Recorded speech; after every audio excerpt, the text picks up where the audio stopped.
He was a man of simple tastes, with one striking eccentricity: his hats. Three in particular held pride of place in his life. Each one was a symbol, a silent testament to the chapters of his life. They were more than just accessories. They were extensions of himself. These hats, they mean the world to me. Each one tells a story, you know? The man, weathered but kind, cherished these hats. He dusted them with a care usually reserved for precious artifacts. He spoke of them with an affection that baffled some, amused others, and touched a select few. His wife, however, did not share his sentiment. I just don't get it. They're just hats. Fabric and function, nothing more. Her practicality contrasted sharply with his sentimental nature. She saw only fabric and function. He saw memories woven into each stitch. This difference, though seemingly trivial, became a quiet undercurrent in their long life together. It spoke of their contrasting ways of processing the world, their joys and their sorrows. The first hat, a jaunty pork pie, sat perched upon his head like a mischievous bird. It was a hat for good times, a hat for laughter. It spoke of convivial evenings spent with friends. Ah, the pork pie. So many good times with this one. Parties, music, laughter, it was always there. The pork pie was a reminder of younger days, days filled with music, dancing, and the joy of simply being alive. He had worn it to countless parties, the brim casting playful shadows on his face as he told stories. Stories that left his listeners in stitches, tears of mirth rolling down their cheeks. Remember those nights? We laughed so hard we cried. That hat saw it all. The hat had witnessed countless sing-alongs, fueled by nothing more than good company and cheap wine. It had been there for impromptu picnics in the park, the air filled with the aroma of freshly cut grass and the murmur of contented conversation. The pork pie was a symbol of his social, outgoing nature, a beacon of lightheartedness in a sometimes serious world. The second hat, a faded baseball cap, held the essence of his youth. It spoke of long summer days, filled with the crack of the bat and the roar of the crowd. It was a reminder of his days playing baseball, a time when anything felt possible. This cap, it takes me back. Long days at the ballpark, the thrill of the game, those were the days. The cap was emblazoned with the logo of his favorite team, the colors now muted with age.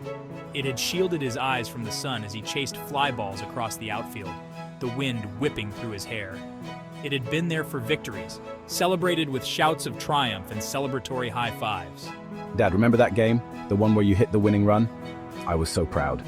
It had also been there for defeats, endured with stoic silence and a quiet determination to do better next time. The baseball cap represented his youthful energy, his unwavering optimism, and his belief in the power of dreams. It was a tangible link to a time when life felt limitless, full of endless possibilities. Section 4, The Somber Shadow, A Hat of Grief. The final hat, a black fedora, stood in stark contrast to the others. It was a hat of mourning, a somber reminder of life's fragility. It was the hat I wore to funerals, a silent testament to the loved ones I had lost. The fedora had been a constant companion during times of grief. It had shielded my tears from the world as I stood by gravesides, bidding farewell to those I held dear. It had been there for the passing of my parents, their faces etched in my memory, their voices echoing in the chambers of my heart. It had been there for the loss of friends, taken too soon.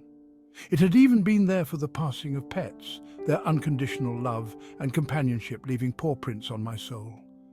The black fedora was a symbol of my capacity for deep emotion, my understanding of life's ephemeral nature, and my quiet strength in the face of sorrow. Section 5, Two Souls, Two Paths. They take up space. His wife, practical as ever, viewed the hats with indifference. She saw them as mere objects, their significance lost on her. She would often suggest he get rid of them, donate them. They take up space, she would say, her voice devoid of sentiment. He would just smile and gently shake his head. He couldn't explain it, not fully, not in a way she would understand. To him, these hats were threads in the tapestry of his life. Each one held a story, a memory, a piece of his heart. He knew she couldn't understand.